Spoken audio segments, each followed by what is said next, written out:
This is lecture English 385-36, Old English to Middle English Phonology and Graphics.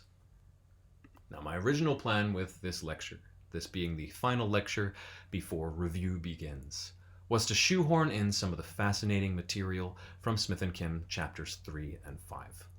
I'm not assigning you those chapters, but I do encourage you to look into them on your own.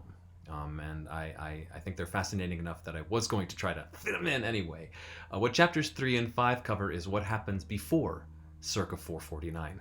That is, you'll remember in circa 449 is the advent of the Angles, Saxons, and other Germanic-speaking peoples into the then Celtic-inhabited island of Britain, of Britannia, inaugurating what we can now call the English language. We consider circa 449 to be essentially the birth of the English language, the beginning of the history of the English language. But Smith and Kim, like many teachers of the history of the English language, also teach what the roots of the language that those invading settlers were. In other words, these are Germanic-speaking peoples when they come and enter Britain in circa 449. And so chapters 3 and 5 investigate what languages they were speaking, those peoples were speaking before circa 449, and indeed well into the history of language itself. It's fascinating stuff. But for the purposes of a 6-week intensive that already covers 1,500 years of the history of the English language, I think circa 449 is a sufficiently early point for us to go back to. So rather than shoehorning it in here, I want to try to keep this current lecture short and sweet. I'm going to cover just a couple more things for you before we turn to review, thus leaving us more time for that review, which I think you'll probably appreciate.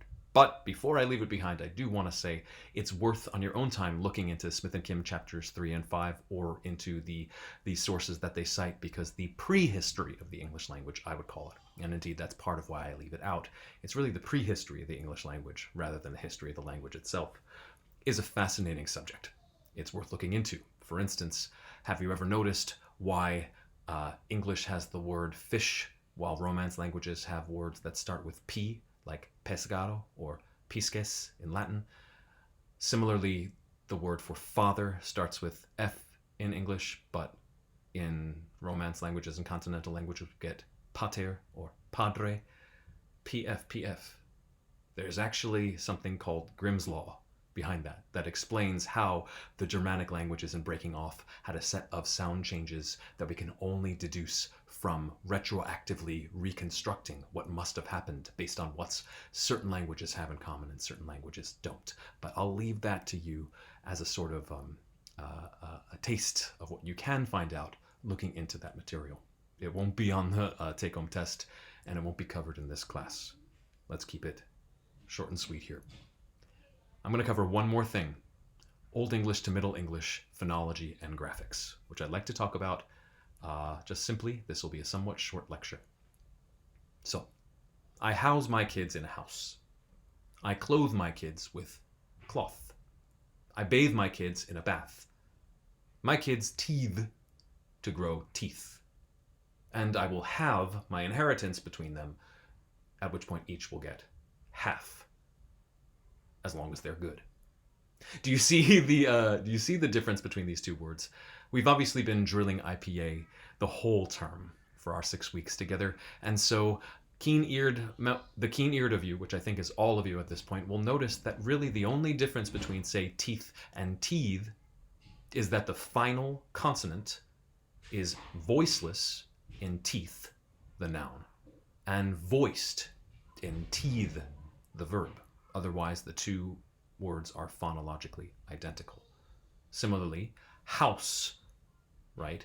House, the s in house is voiceless. When we turn it into a verb, to house, we make it voiced. Cloth, clothe, we have a vowel shift there too. Bath, bathe, same thing. Each of these consonants, right, when it's voiceless, represents the noun form, and when there's a verb form, we voice it.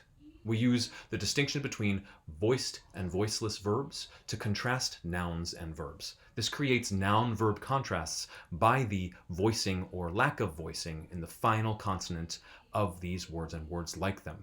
All of these consonants, by the way, are fricatives. That is, consonants that are made by creating friction or friction, right, with various points of our mouth rather than simply stopping the air, for instance. This is something that happens starting in the Middle English period. Old English did not have access to it. Here's why.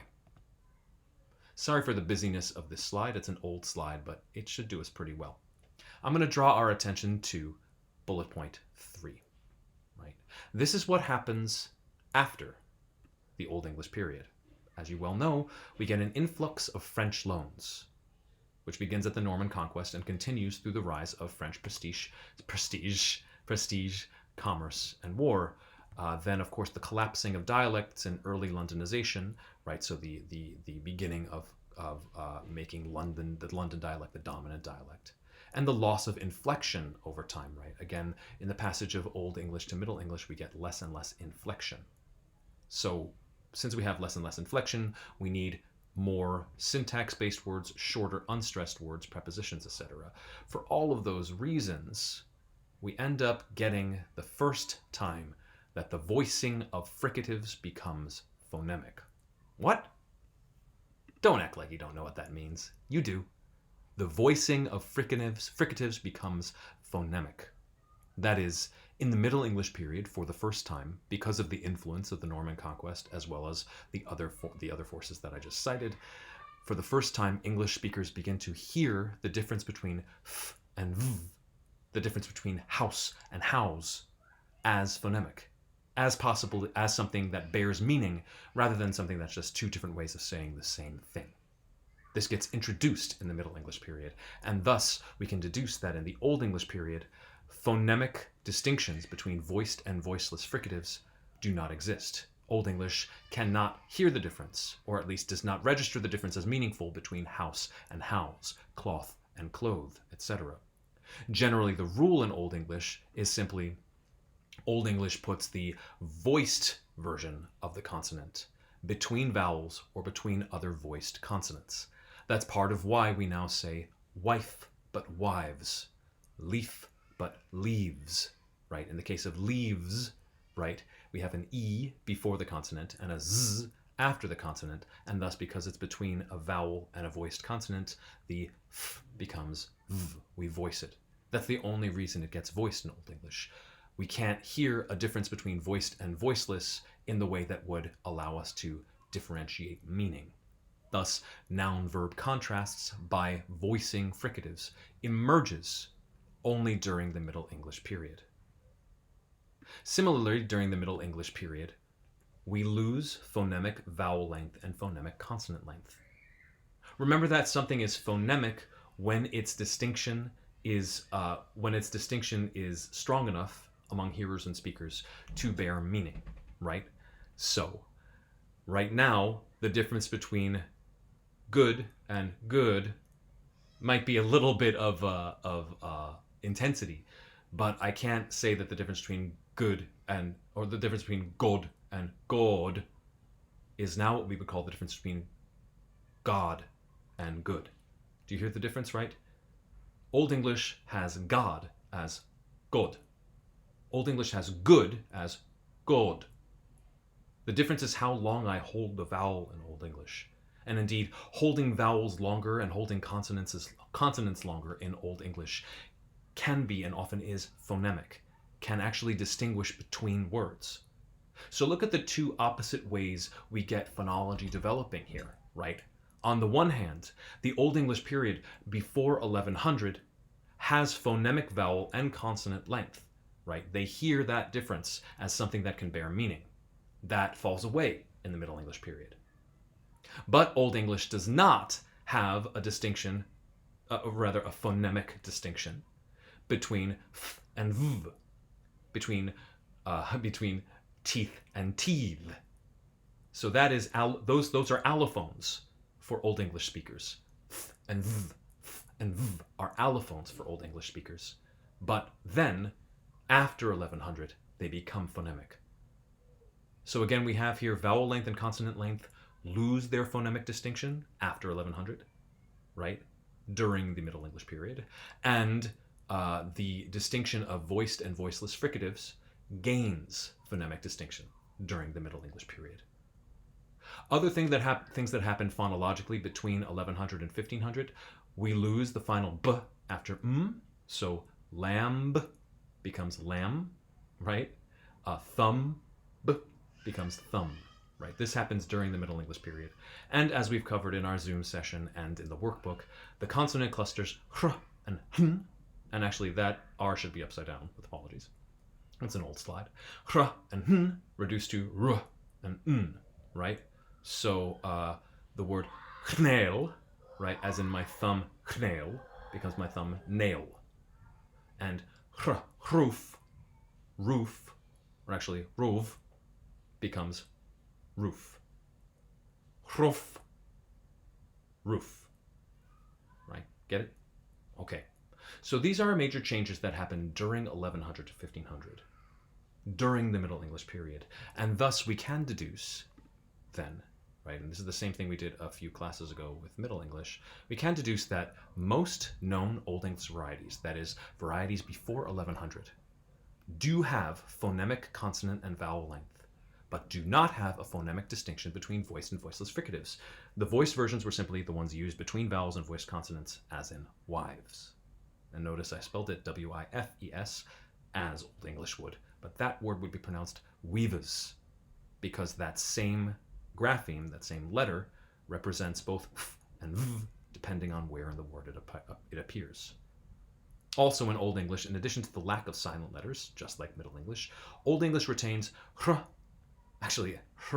and hm clusters for words that we now pronounce with only r and n. Again, roof, nail, hrof, chnail, and even pronounces the b in lamb. So that's just a little summary of phonological shifts and differences between Old English and Middle English.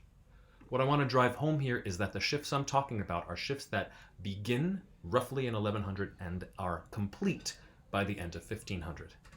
This is a contrast to the way that it's often framed as Old English did this, Middle English did this. We know that language change happens over time, and indeed this was part of why we were a bit confused about what was going on in the Smith and Kim in exercise 2.2, because we know that a lot of the usages that they identified as Middle English actually were in flux during the Middle English period. Look, for instance, at what Smith and Kim say about graphic change. They list a set of graphic representations as Old English, and then a set of changed graphic representations as Middle English. So, for instance, the writing of the thorn and the ev as th, they have one as Old English, one as Middle English. Well, we've looked at a ton of Middle English examples that have thorns or evs in them, right? In fact, the Middle English Dictionary has the thorn and ev available in it for a reason. The fact is that we should rewrite this, and again, no shade to Smith and Kim, it's a pretty standard way of presenting it, it's just the word-to-world fit's a bit weak. So let's say, graphically, that these graphemes, that is, these arrangements of letters to represent sounds, are reliably present before 1100, and are falling out of use during 1100 to 1500. Whereas the graphemes that they've listed as Middle English are coming into use during 1100 to 1500 and reliably present after 1500. Thus, the thorn and ev, reliably present before 1100, falling out of use, Middle English. The th for the same sounds, coming into use during Middle English and reliably present in early modern and later. And you see the IPA is the same each time, right? The IPA representation of the sound remains constant, except in one case, right? The H grapheme in Old English does represent the set of allophones that we've already discussed as h and h, right? And they have here h and h represented in their IPA list, right? Over time, into the Middle English period, it passes through another graphic representation that is the yog, which we've already discussed. The yog is limited to 1100 to 1500, and over the Middle English period, not only does that yog emerge to represent that set of sounds, but it also fades in the same period to be supplanted either by nothing or often by GH. That GH sound is still attached to in the Middle English period, but those sounds during the early modern period all collapse into either no sound at all or y, right? Or just right? So that about covers it. One more reminder: the dot that you sometimes see overseas, in not overseas as in like in Europe, but rather over the letter C, is a way that sometimes modern editors of Old English have of representing the ch sound, as in cheosan, which means to choose, but it would in Old English be spelled Ceosan. So if you see a piece of text with dots over the C's, you can count on it being probably pre 1100. But that doesn't mean that every text you come across that had, or sorry, that doesn't mean that text you come across without dots over C's isn't before 1100. It just may not have been edited that way. All right. So that covers the and one thing to remind you of, by the way, again, we're covering here phonology and graphics together in terms of sound shifts, because as you well know, before 1500, graphics are not only a good indicator of phonology, but the only real indicator of phonology, mostly, that we have. So that was a shorter lecture, but it about sums up the last thing I wanted to cover before we go into review. Thanks.